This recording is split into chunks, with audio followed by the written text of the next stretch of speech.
Ladies and gentlemen, coaches, and everyone out there tuning in to another episode of the Rising Coaches Podcast. Alan Major, Doug Caputo here today. The voices that you hear all the time, right? Haven't got tired of us yet, and if you have, I'm sorry to hear that. But we are joined here, a great opportunity, someone who has been in the profession for a long time, has a lot of knowledge about the game. Ladies and gentlemen, we are with longtime former Division I assistant coach, Coach Nate Dixon. Coach Dixon, welcome to the podcast. Thanks, guys. Appreciate you having me. Yeah, good to see you, brother. So as I mentioned, I know you have a lot of great experiences throughout your career. Currently not in something now, but I'm sure that can change very quickly. But with your background, there's a lot to talk about and a lot of questions that we can ask just to kind of help coaches in the profession. But really, as we like to do in true Rising Coaches podcast fashion, looking back on your early years, when you start breaking in, or I should say trying to break into the coaching, the hours, the schools, the grinding. I mean, I know you said you were a AAU, you were a high school coach. You have put your hours in from there, gone on to Belmont, and then obviously a lot of stops. You've been at Florida. The places that you have been at, UMBC, Utah State, University of Nevada, that's just a few, but those are high major Division I programs. Talk about just what kept you pushing through, seeing those long hours that you put in ultimately, and then you saw it brought you to great places, great schools, great locations. What were some of those things that really helped push you through the coaching profession and help kind of moving your way up the chain? I'll start a little bit with just my background, and maybe that'll give everyone a better feel for why I coach and why I stuck through all this and continue to do it. But when I was younger, I grew up in a one-stoplight town. I don't know. Mom and dad live 5 to 10 minutes from Oak Hill Academy. So I've grown up around really good basketball, going over, watching some coaches recruit through there. Sonny Smith, actually, his wife taught my dad in high school. I don't know if you guys know who Sonny is. I know Coach does there. But, so I've seen a lot of guys. Steve Smith was the head coach there at Oak Hill forever. Larry Davis was there at one point, who's a great friend of mine, and still talk to those guys a lot. And so I grew up, and we all know this, the days before there were streaming services. You have to get 3 channels and you have to adjust your antenna, and, and you go in your backyard. And I know in Indiana, there's stories about Indiana basketball and kids going in their backyard, but that's literally, I had to shovel the gravel to move it, to make the ball hard, or the ground hard, so that you could dribble the ball and it wouldn't go all over the place. And so I learned to just kind of do it on my own. My dad and mom were very supportive. I was the oldest of 3 kids. And so I always just felt like there's something to get you out of your area, out of your comfort zone. Some people might say your town. It wasn't that I didn't love where I grew up. I'm very appreciative of that. I've learned a lot of things. And I think a lot of times we all come full circle and we want to be back in a place like where we grew up. I do believe that happens. May not happen to everyone, but you have a different appreciation for where you grew up as you go through this journey in life. And I do think that I just always thought that, it was a way to get out, not get out, but get out to see the world, get out to meet people. I loved it when Street Smith came out, when different magazines came out, when Blue Ribbon, Sporting News. I studied those things because I wanted to know who the best players were. And then I studied the game because I was in my backyard, literally. And my grandmother, God rest her soul, she lived in about an hour and a half away. We moved from there when I was in the 1st grade, where my mom was from, to where my dad was from. And my grandmother used to record. I'd call her. And one year for Christmas, she got me a VCR.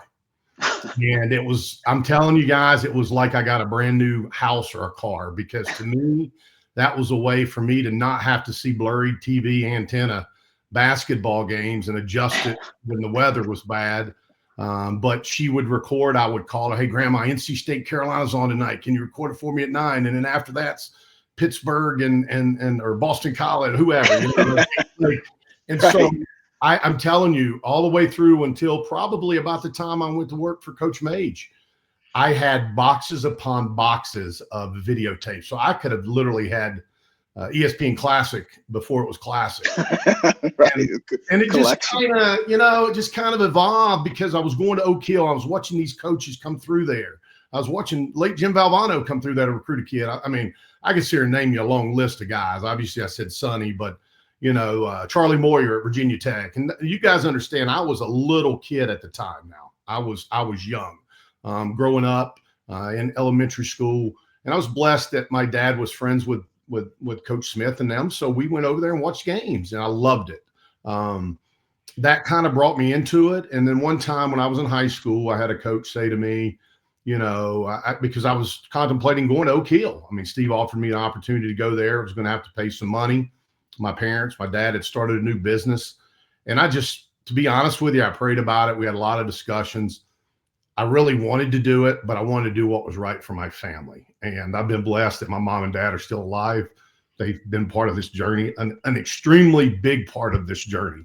My wife and kids. And, it's when people tell you, oh, you can't go to Oak Hill and play, you can't do this. I just always kind of said, okay, well, I wasn't that guy that says I can't go outside and play or I can't have candy. I was one of the guys that they said, well, you can't coach or you can't play at Division I level. All right, well, let's roll. Let's see. And so I always had that word can't in my mind. And I just kind of every day woke up with like, I'm going to do something nobody here's done in my small town. And it's really how it started. Yeah. No, that's awesome, man. That's for anybody listening to this that doesn't understand what, Oak Hill is obviously maybe not quite as prominent as it was. I think it still, is, but, the prep school thing has exploded all over the country now. But there was a time, Oak Hill and Hargrave, were kind of the two spots in terms of places. But every coach in America would roll through that place and recruit. So I can see how you caught the bug, really quickly. Coach, I watched Rod Strickland. He had some suede Pumas, and he didn't get to play the first game. And he's sitting on the bench. I was so excited to see this guy, Rod Strickland. I read in the magazine, and I go over and he's sitting on the bench first game. And, I've seen Kenny. I remember my dad and I went over to Galax, Virginia, and watched Fletcher Arrett at Fork Union. Coach Arrett, he had Kenny Williams, who was the top player in the country, played Oak Hill, and I think they won the national championship that year. They had Brian Shorter went to Pitt, Sean Green went to NC State. I mean, there was others. Sanford Jenkins went on. I mean, I can sit here and name a bunch, or Fordham, but that was really, I would say for all kids, like you have to find a passion with something. It doesn't mean it's going to be your career field. But find something that you really love and have a passion daily, and you wake up and it's not a job. It might be a hobby. Let's be honest. Some people aren't fortunate to be able to be in this. It might be a hobby, but that's okay, and then also play all kinds of sports. Like don't just play basketball. Like, right. That's a conversation for another day, but kids need to be playing a lot of different sports to understand footwork, handwork, eye work. Like, I mean, you're going to tell me the Los Angeles Dodgers, those guys did not play other sports when they were kids?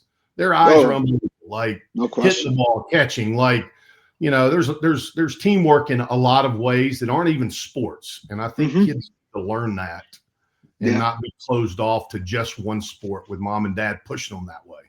100%. That's the best advice. I mean, find something that you enjoy. I feel like truly everybody always gets put into something or does something like a job that they don't truly enjoy. Like I've heard so many people, my biggest motivator was always, I was talking years ago with a friend and they're like, yeah, I got to go to work tomorrow. And I'm thinking like, I've never had that attitude, like, because if you hate doing it, why are you doing it? Find a way to get out of it. Even if it's exactly to your point, if it's a hobby, you pick it up on the side, you can turn it into a profession in the long haul. That's great advice.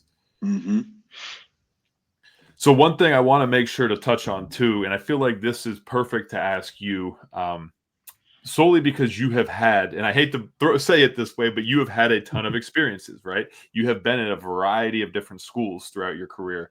So for you, like before you even looked at that next school or before that opportunity came about, how do you decide if this school, if this coaching staff, if this location, because a lot of times people say it's the location. You got to make sure you're looking at a good location too. You got to make sure you have a good coaching staff that you can trust and you enjoy. The school fits what you're looking for. So like, how did you know that the next school that you were going to is the right fit before you accepted that position? Doug, honestly, there's probably a story for each school. I kind of leaned on my faith a little bit. And to be quite honest, a lot of times in this profession, you will not get hired by some of your best friends. I think that's one thing that young coaches need to know. I think it's our job to give back to those guys. I don't consider myself older. And it's kind of funny when I hear people say, "Oh, you're too experienced for the job I need now," or, "Well, gosh, 5 years ago I was too young." Like, which one is it? Right. Exactly. You both know what I'm talking about with this. Right. And I won't expand on that, but it's kind of unique because I honestly, guys, I've been blessed. Coach knows my wife. He knows my kids a little. And, I do think early on it's hard because you need to find somebody that allows you to have a family life. Now, what I mean by that is take your kid to a baseball game, take your kid to a theater show, take your kid to a basketball game, drive your kid to class. If you're going to be out on the road recruiting or you got a game, you're going to spend the night and travel. It's important that if you have a family, and we all have family in different ways. It may be relatives that live with us. It may be kids we take care of that something unfortunate happened. Mm-hmm. But we all have somebody that on a daily basis is a part of our lives. Let's be honest. Parents, niece, nephews, kids, significant others. It's just that way. Mm-hmm. And I do think as I've looked back this year specifically over the last few months, it's been pretty emotional because I've got a wife and kids that's moved around a lot. And they look at it now and it's like, "Dad, you're not giving this up." And I'm like, "No." They're like, "We fought this hard." And that's important, but it's important to go work for guys. Like Coach Mage knows, we had practice in the mornings with the men. I had to work for the women's program and I loved it. Actually had a great experience. I had to do both programs for a few years. And I had been, Mage, 15? I think it's 15. I mean, you've joked about this through the years. I think I was 15 years and was an assistant in the Mountain West. And I go, "Oh, yeah. Yeah. And you know why I did it? There's a lot of reasons. And Coach knows a lot more about this story. I don't want to go too detailed, but my kids, when we were done at Wyoming, and Larry Scheidt and I had worked together, we were really good friends. Shoot, he's changed my kids' diapers. He's changed both my boys' diapers. He's brought food and pizza over at night. And when Pam wasn't in town, my kids call him Uncle Schei. But he needed to take care of his family when he took the job. And so I end up moving the boys. We were in Fort Collins and one of the kids, I still have a picture. It's literally in my phone. It's a picture. If I have tough times, I kind of look at it a little bit daily, maybe, or monthly, weekly. And it's just the two boys when they're young. They're in, I don't know, third, second grade, fourth, third. And they're kind of putting their arms up and, having fun. And I'm going, geez, I know I'm not going to go back to where I want to be. And Schei was a big part of me joining Heath Schroyer. And I'm blessed, appreciated, and have nothing but love for the people that I've, had experiences with, because you learn from those and you grow from those. And, I know that specifically one, the boy said, "Hey, Dad, can we move to between the cousins?" My brother-in-law lives in Sullivan's Island in Charleston. He has 4 young kids that are my kids' age. He's like, "Can we move between there and Grandpa and Grandma?" Now, my mother-in-law lives in New York, but she has the ability to come down if we all live near each other and see each other a little easier. Now we have in-laws that live in London. She's got to travel different. But at that time, they kind of jokingly said, "Can we move near them?" And I was like, "Hey, where's that at?" Like Charlotte. Ironically, I end up in Charlotte, North Carolina, and it's about 2:15, 2.5. Either way, I want to go to both. Yep. And Coach Mage knows this. I passed on a few opportunities to leave, to go back to be an assistant. And to be honest, I did it for my family. And it wasn't the finances of the job. He knows what I made. I mean, it was peanuts, but we've all made peanuts, and that's okay. What are you going to make out of those peanuts that you make? Is it, you're not doing it for the money. I never got into it for the money. I never did. And, that's hard for people to understand, but it's the relationships, it's the people daily. And I kind of rambled a little bit with that, but I do believe it's important to work with people. That family's important. If you have a family, you got to have a life. I mean, doesn't mean we're not going to be in the office. When I was at Florida, we were in the office at 7:00. And you know what? I do remember specifically my second year there, Coach Donovan was working little Billy out, who's the head coach of the G League team now. And we had a coaching friend, a colleague, Greg Horrenda from East Carolina at the time, came through and was come through to see Coach, and he knew me from living in Jersey, New York, and I worked basketball camp when I was in college at Holy Cross, and he did the basketball camp. So now, that's 20 years later, and he's coming through saying hi, and it's, I don't know, 6:30, 7, 8 o'clock, whatever. And I walk down, I said, hey, Coach is on the court. He's working little Billy out, and they go down, and Coach just kind of shakes his head. Go home, man. Go home, see your kids. And I'll never forget, everybody I've worked for has different levels of being in the job and on the hours. But they all worked hard. They all had the right things. And I do believe that's important. You got to work for the right people. But Coach is like, hey, go home, man. See, the boys are in diapers. Go home, man. You won't get this back. Yeah. And, that happened with a lot of coaches I've worked for. Alan knows, my son, I still got a picture of him fishing with Willie Clayton, one of our players at Charlotte. And Hunter caught a fish, or Willie did. He's running. And listen, to be honest with you, that made my son realize, hey, Dad, we're a part of this. And no doubt. And I don't think it matters what role you're in. You're all significant. And that's something I can expand on later. But, I've been blessed. And I don't think that – I do believe when you go somewhere, you better make sure you're okay with selling that place.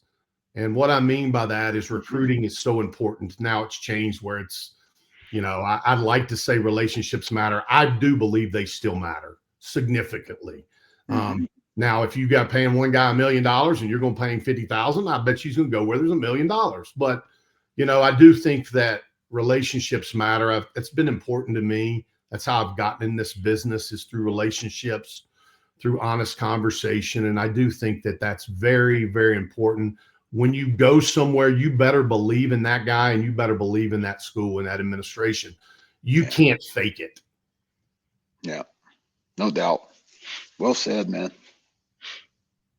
That's a great way to put it. I mean, there's 100 different things that you can look at in the school before you go into it, but knowing of the people, I mean, that's the best way to round that out. The knowing of the people, and do they have the same interests as you? Because I mean, if you go in somewhere who doesn't have a family, they're not going to understand that. Maybe, I'm sure they will understand, but maybe not to the fullest extent that I need to prepare for my family. I need to do this for my family, give you that free time. So that's great information to be able to share. Hey, Doug, Allen can tell you between Coach Odom and Coach Vandross and Coach Oliver and Mark Bielakowski and Reed and all our other guys, he can tell you how many snacks he's had that my son and Coach Odom's kids who grew up together, Dez's kids, Orlando twins. Clean me out. The women's staff upstairs, they're running down, going to Mage's Snacks. And one day we catch them all, and they got chocolate cupcakes, and they're all sitting in Coach Mage's office.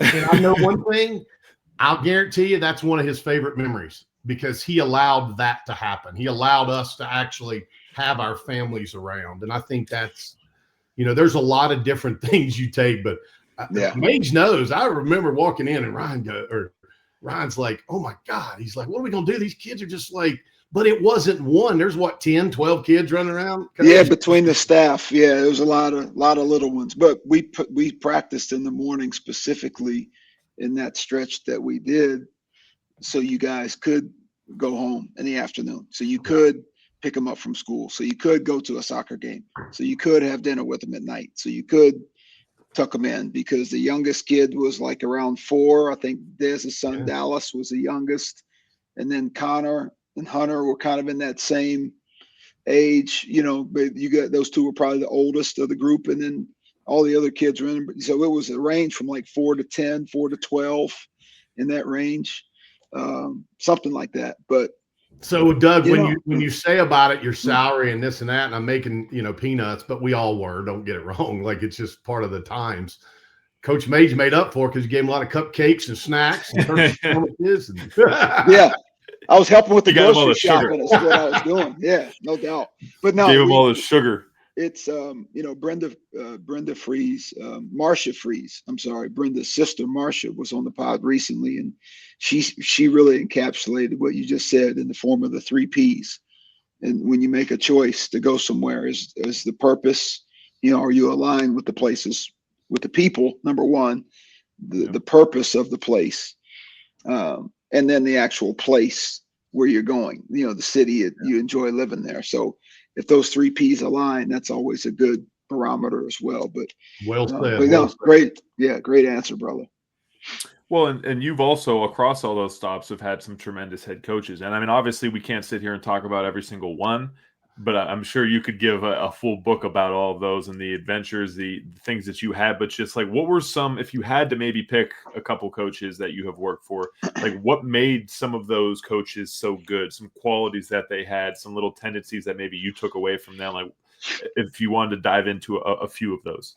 Well, you said, well, obviously we talked about family with Coach Mage. Obviously we worked here and I continued to work with Ryan, and, that was a big part of us. We actually lived in Annapolis, maybe a mile from each other, maybe a little more, but, our kids grew up together for 10, 12, 13, 14 years. And, so we were allowed to take our kids to school before we went to work. But a lot of times him and I might grab a coffee in the early years because, we're just trying to figure out where to go. I mean, we're moved in this new city, and, I worked years ago. My first boss was Dick Mitras, who's one of the best Division II coaches in the game. And then Bart Lundy. I went on and worked at Queens, and we were fortunate to have great success there. Ironically, the reason I got into coaching there at Belmont Abbey was Gannon Baker, and I went to school together at Gardner Webb. Shake Bake. I still have the original Shake and Bake T-shirt. So yeah, it's another Rising Coaches podcast alum. He actually called and said, "Hey, would you come down here and help Dip and I?" This is after his first year, and I did. And there's some other stories that are great, some recruiting stories through those years. But then the job was, I don't remember. Gannon can tell you $2,500, $3,000, $3,500 in a dorm room, and I got zero. But I'd been fortunate for about 3 or 4 years to save some money. And I was blessed that my parents said, we'll help a little bit, because at the end of the day, this was my passion. And, I'm blessed that my family around me has allowed me to have a passion and make it a career, because a lot of times people don't get to do that. And, I do think, like we said, with the families, Coach Donovan was extremely, if I remember correct, we went to the NCAA tournament. My kids were young. I was just telling somebody this the other day, a friend, I think he took and paid the babysitters and got a suite, so all the kids had a babysitter. Like, I mean, that's unheard of. Like, but that was the years prior to winning a national championship, and that was the freshman year of Joe Kim, Al, Corey, Torian, David Lee's like that's why he won, or that's why he wins. And so I worked for Bart, who won at Queens. I mean, I can go on and on. Like, I mean, to be honest, like I've been blessed. But I do think the one quality is, I think they're just, at the end of the day, they're good people. Like, I coach because somebody said, you can't do this. And I believe that your job as a coach is to put people in uncomfortable situations. So when the game's on the line, or when their career is done and that ball stops, that ball's round. It's going to take you all over this world. It's taken me everywhere. I've been to many different countries with clinics, with watching FIBA games, and the ball's round. And I firmly believe, I joke about it for a reason, because it's a globe. This ball can take you anywhere around this world you want to go, and see a lot of places you never thought you would see, which goes back to why, I enjoyed coaching to start with. But I do believe that your job is to find a way to help every kid find a way to do things he didn't think he could do. And I told my wife on the way home, we beat UMBC upsets Virginia in one of the greatest 16-over-1 stories. We're driving home. Coach flew home with the team, but we had lived in Charlotte. Again, we'd worked for Coach Mage, so we were all, we had 100+ people between him and I, because we'd lived there. That was our home. And so, and both of us grew up in that region. And so he said, hey, why don't you guys get in the car? I'm going to fly home with the team. And his wife had her car. And so each family, Bryce, Skeets, Griff, we were all able to go drive with our families. And that was his way of just spending time with the guys, because he doesn't know where this thing's going to go, is guys going to transfer or whatever. And so that was his way to spend time. But on the way home, I told my wife, she goes, you're a little sad. And I said, you know why I'm sad? Because I said, if coaching ended tomorrow, like, I've been at the top of Division II, I've been at the top of Division I, and was part of a program that won back-to-back national championships. I was there. My second year was their first year. And those guys won back-to-back. Coach Mage played them. He knows. And then, don't remind me. Yeah. and then what's crazy is, and then we have this upset. So to me, I told my wife, I said, if I don't coach again, like, this is pretty cool. Like, Right. experiences from a kid from a small town. A lot of people have been from small towns. We all have stories. Hopefully somebody can relate 1% of this to help them maybe get better or motivate them. But I do think that, you know, guys reaching goals they never did, never thought they could, be on a stage like that, or, you know, win a championship. That's what it's about, because in life, it's adversity. Billy used to put guys, Coach Donovan used to put guys in practice every day in an adverse situation. And I'm like, you know, I'm young now. I'm 6 years into college, or this is my 6th year, my first year with Coach Grant and him and Donnie. And I'm like, oh my gosh, like, now I see why, you know, like, now you learn why they are who they are. And you know, obviously he's one from one of the best. Coach Patino, Coach P's one of the, I mean, you know, so to me, to go there was like a sabbatical. Like, I've been on the road 6 years or 5 years recruiting, and I go in the office. My job's to do whatever. If it's sweep the floor, if it's, you know, I know Coach one time I had to go eat breakfast and dinner with the guys and write their menu down every day on what they ate, because he had a foresight to know what was coming with nutrition, with, you know, all like, he was trying to do things that the NBA was doing ahead of schedule. And so I do think that people like that I've worked for. I mean, listen, there's a list. I could sit here and name every one of them, but I promise you, I've been really, really blessed to work with good people, and I've taken away a heck of a lot more good things than I have negatives. And I don't know if people can say that in this career. So, yeah, well said. No doubt. There's definitely a lot of people that I'm sure have bad or not reputations, but like bad experiences, which may draw them out. You know, people who don't have necessarily the family atmosphere that they've worked for, that don't necessarily align with that. So no, you're 100% right. And I mean, again, I hate to say it this way, but you've been in the profession, what, 26 years. So it's like, you've definitely been, you've worked a lot in it. You understand it. You've seen it from a variety of different ways. And I mean, on that point, not being in it now and not being a coach now, are there any things that maybe you are looking or doing now to try and help get yourself? Is there any ways you're like bettering yourself for when that next opportunity comes, for any coaches out there who maybe are between positions? Like, what are some things you're looking to do to try and help grow as a coach and then just get back into a spot? Well, Doug, some of it is I'm kind of taking a notebook and reflecting on things, like you asked the question earlier. And again, I don't want to ramble, but I could be here for hours telling stories. But again, Coach could, you could choose anyone to do that. But I do think I've taken a book and I've started writing stories down at each place that were good things, because I do think you don't dwell on the negative. You don't dwell on the bad. Kids miss a shot. They don't want you to wave your hands up and yell at them. They'd rather say, come on, man, make another one. Like Coach Odom was great at that. Like, you know, Billy was great at it. I mean, I can tell you a story about almost every guy I worked for that did things of that nature. And I do think that you need to dwell on the positive things, because you only get one life here on this earth. And I do think it's important for you to do what you want to do, have passion. You know, it may just not be in my cards to, you know, I thought a few times that it was my opportunity might come to be a head coach. It's what I wanted to do, but also just wanted to help and impact people. So I don't think you get caught up in, you know, like, some people just opportunities fall right and some people they don't. But you can't be negative and sour about the profession.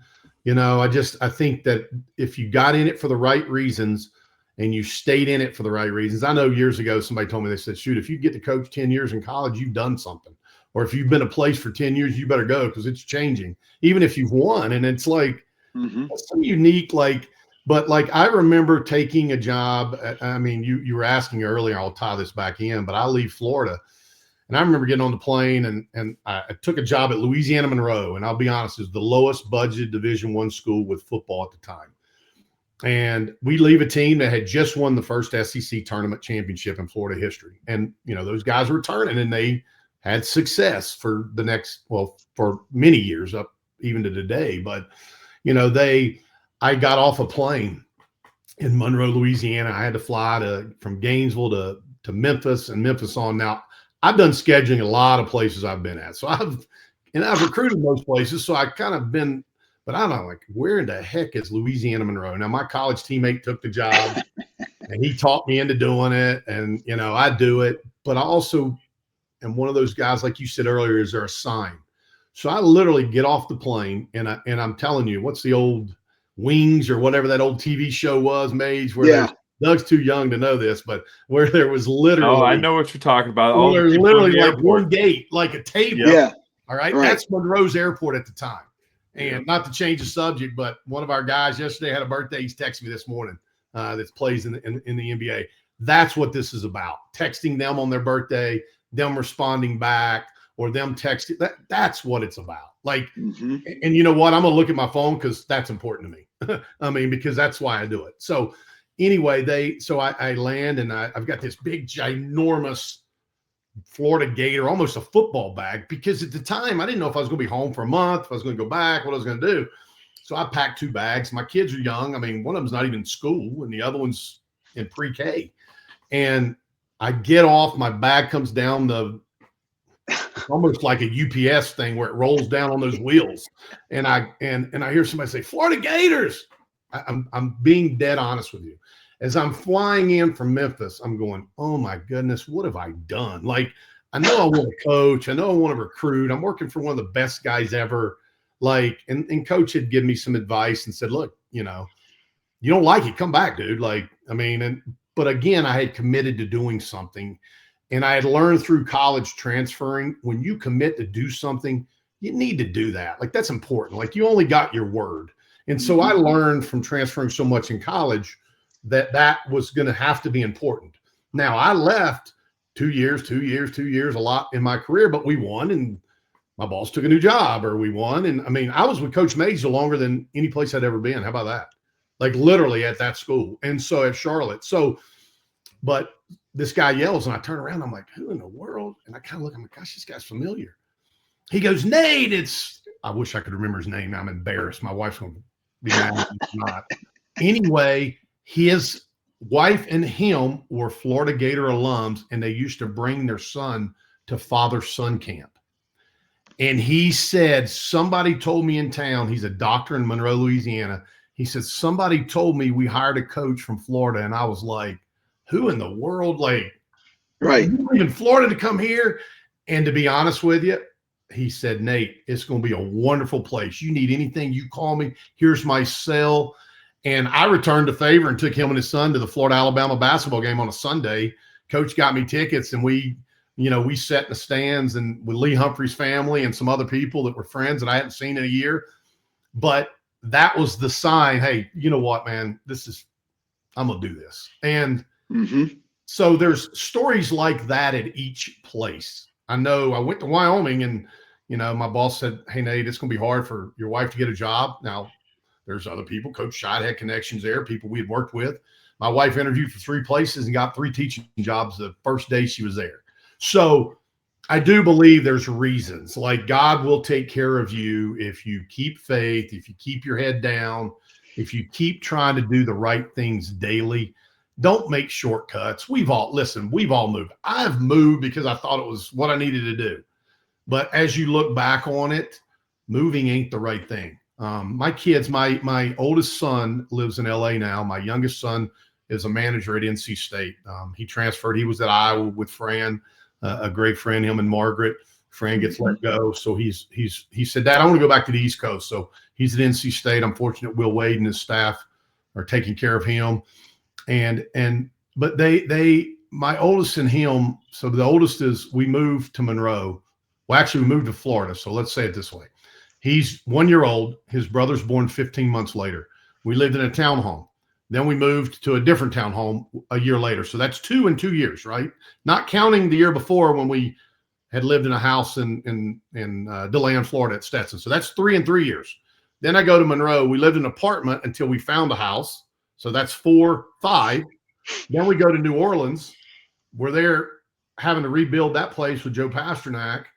And that's a great story, but New York Times comes in, we paint, we put, like, go read that story. That's what coaching's about. Like, making a locker room for kids that don't have a locker room with cloths and metal lockers. And, you know, I'll be honest with you, that's the best time of my life, that part, because that's actually coaching. That's not That's being a part of impacting kids' lives. Bo McCaleb's getting ready to have his jersey retired in December. I just saw it a couple days ago. He's a leading scorer in Sun Belt history. I mean, could play in the NBA. I mean, he had 40 or 50 against the Celtics one game, the European, but so now that's 6.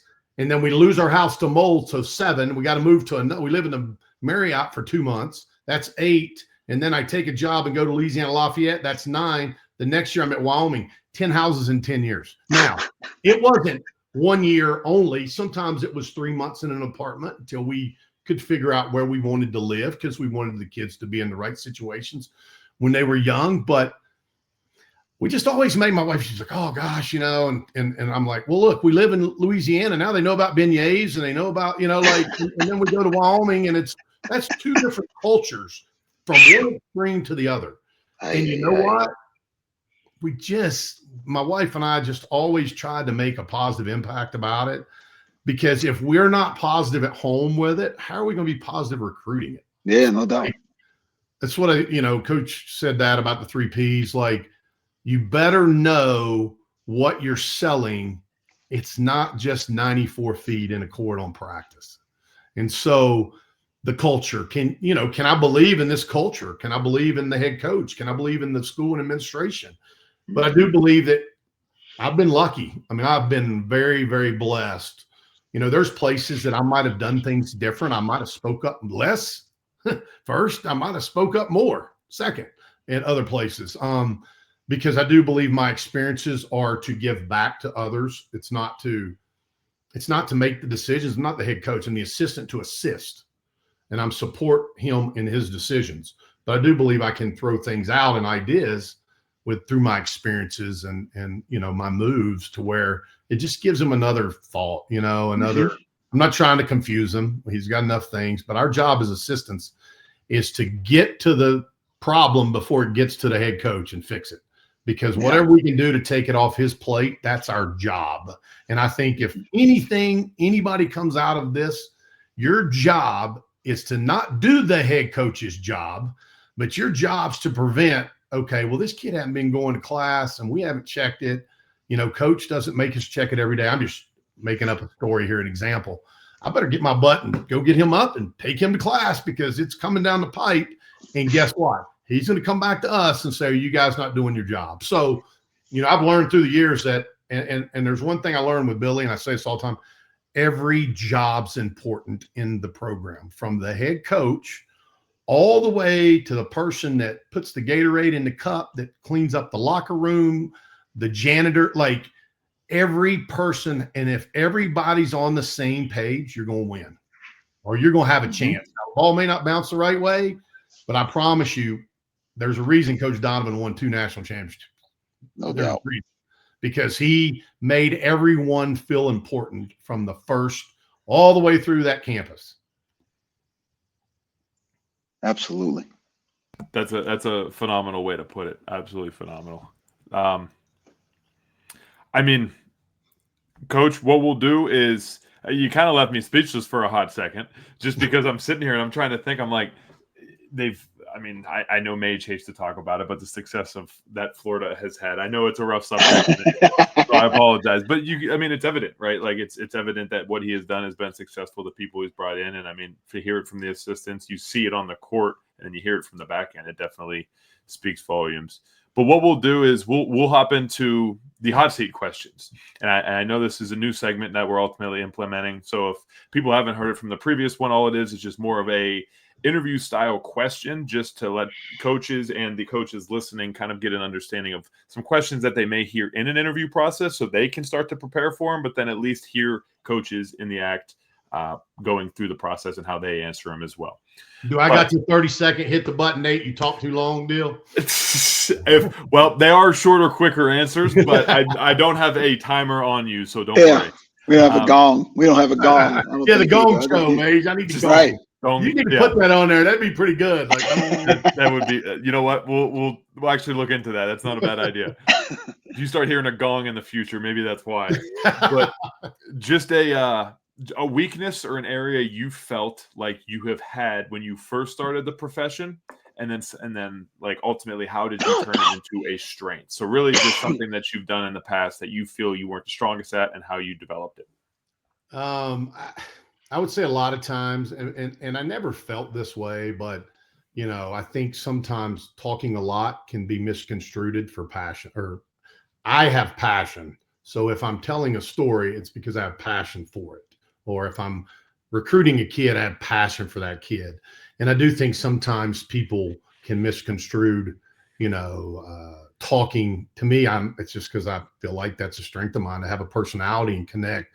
I want to hear other people's stories. So I want to get it out of them to find a connector to recruit.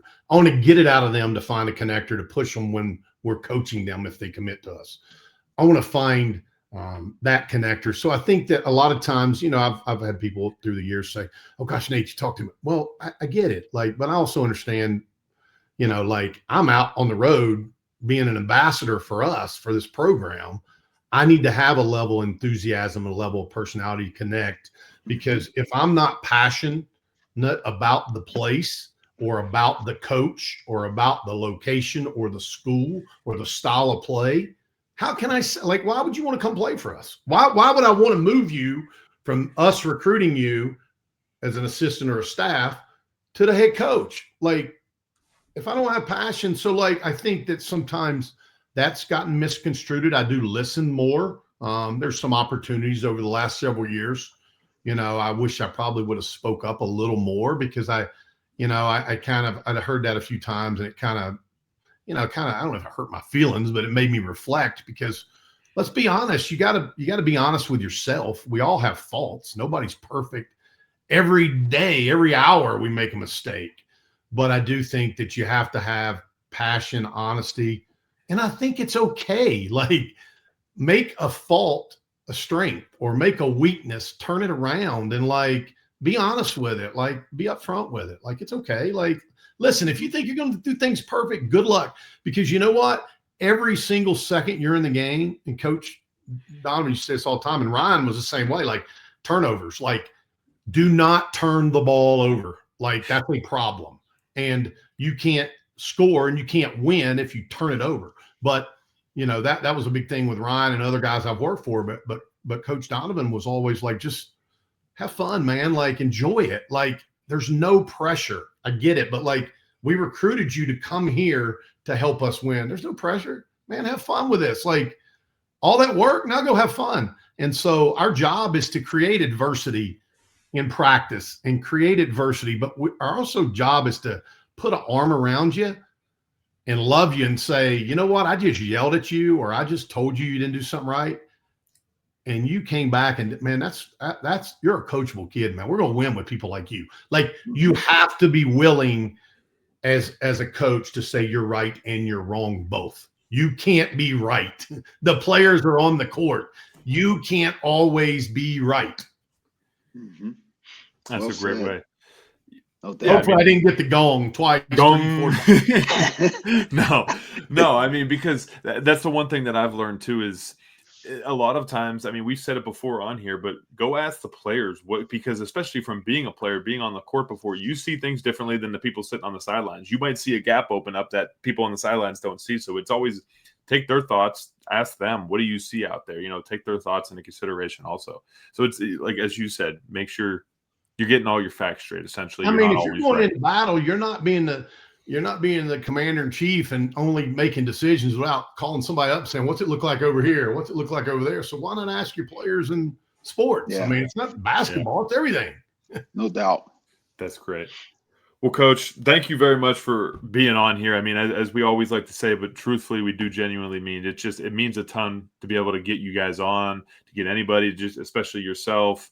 And hearing from the outside in, somebody who's, again, I hate to harp on it, but you're on the outside of the coaching profession, you're trying to get back in. And it's always good to hear that, because the reflection side helps. But then also people who are in similar shoes or in a similar situation that are trying to get back into it. So it really does mean a ton. And there will definitely be somebody who can learn from your experiences. So thank you for sharing. Doug, I'll tell you this. 2 days ago, I'm at Salt Lake Community College. I'm at Wasatch Academy with a coaching buddy who called and said, "Hey, Nate, you want to go?" And I was on the East Coast for about 6-7 weeks, and obviously I watched where my son's at, NC State, a lot, but I watched other universities, and I went and spoke to a couple schools that coaches knew that I was running around. But I just think that it's not about getting paid. Listen, we all want to make a dime because we got our bills to pay and we got to do this, but you can't, there's going to always be a bump in the road. You just got to turn back and go, is this what's for me? There's ways to connect with kids and help them. And it may be being an agent, because I'm helping doing some consulting stuff now with some college programs. I'm doing some consulting stuff with some players. I have a hard time calling myself an agent because that's just not my personality, but it is to help kids. So it's not about the dollar. I want to work kids out. I've got some local kids here. I've got some kids in other areas.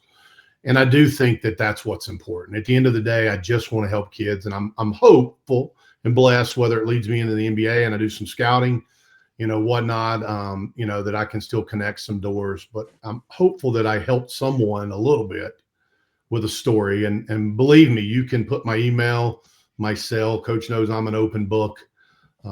It's not been easy. It's not easy in this profession. If you think it's going to be easy, it's not. It's not for the faint of heart. So, right. But guess what? Life isn't either. Life's always going to be hard. You're always going to have adversity.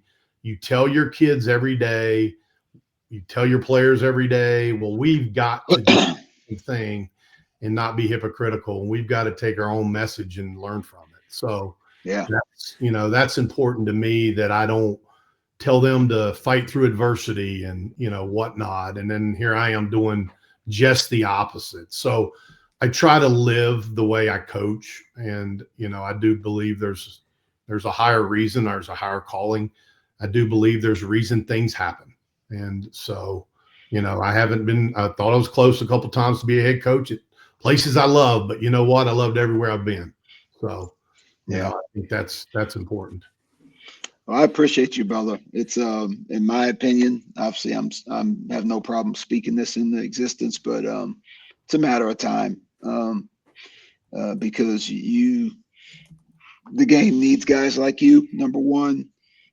Number two, you've always done this for the right reasons, and as much transaction is going on now all around us, we've got to double down on transformation, and that's what you're about. And so, like I said, the right situation and the right people are, I don't know. I firmly believe it's just a matter of time whenever the next cycle starts to kick in, because you're too good in so many ways. You're just too good. So, I'll be in touch with you, man. And hopefully you get a chance to come down this way. But more than anything, I appreciate your friendship. Love you to death, and just thank you so much for doing this, man. I'm glad we've been tug of warring it back and forth a little bit, trying to figure out the time and the dates and everything to do it. So glad we finally made it happen. I mean, it's kind of funny, Doug. I don't know if Mage told you, but Mage texted me. It's been 6 months, I guess, right, Mage? I mean, yeah, right around there. The last real aggressive. You're like, Nate, I need you to do this, and I knew I was about to change. I was leaving Nevada, and it's just, you go through things. You're like reflecting. You're like, do I want it out there? Does it? I mean, I'm telling you right now, I regret that part. And I'll say this because I've had a number of coaches when I would be on the road, I'd say recruiting, because to me, I'm still recruiting, but I'm evaluating players. And I mean, I had a great friend walk up. Well, Coach Donovan didn't even know I'd left Nevada. And, we text and stuff, but, I had a Big Ten coach, and he was like, Nate, you don't have a shirt on with Nevada. And I said, well, not there. And he's like, why didn't you call and tell me? I would have helped you with something. Like, I just think sometimes you have to reflect, and you have to slow down, and you have to make sure you make the right decisions. And I do think there's a reason. I've been blessed that you guys give me this opportunity, Doug. Nice to meet you. I promise you, the non-Division I level, there's so many good coaches that should be in this level, and there's just not room, Coach Eastman told me this once. I'll leave you with that, years ago. Nate, how are you going to get in coaching? There's 4 assistants or 3 assistants, a head coach. You didn't play Division I. There's going to be a head coach. You don't have that experience. There's going to be, a head assistant. You don't have that experience. There's going to be, and I'm not going in order, but there's going to be a minority of some capacity. And then the other guy probably played at the highest level. How are you going to get a job? And he that was real talk, but right. It was motivational. I can't do this. I'm going to go do this, or I'm going to get to do it. And I love Coach E for it. I've never forgotten that. I didn't tell that story. I've never forgotten it. But I've been thankful and blessed for everybody I work for. I love every one of them. I wouldn't change a thing. We all would like to live in the same house and the same whatever, but that's not how this goes in this profession. And, you know, I love you guys. Please, anybody that needs anything, call. I don't know what I can do, but I'm here to reach out to and, you know, do anything I can for anybody in this profession. So appreciate it. Love you both. And obviously Coach knows how I feel about him. And, you know, again, he hired me when things were down a little bit. So I owe, you know, but it's if that road goes straight, you ain't doing something right. You need some bumps in it. So yeah, no question. Better. So no question. Appreciate you guys.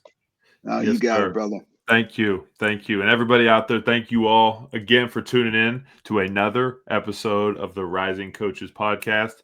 Coach Dixon, thank you for sharing everything. Everybody else, Alan Major, Doug Caputo, and all you coaches, keep working, keep rising. We'll see you all soon.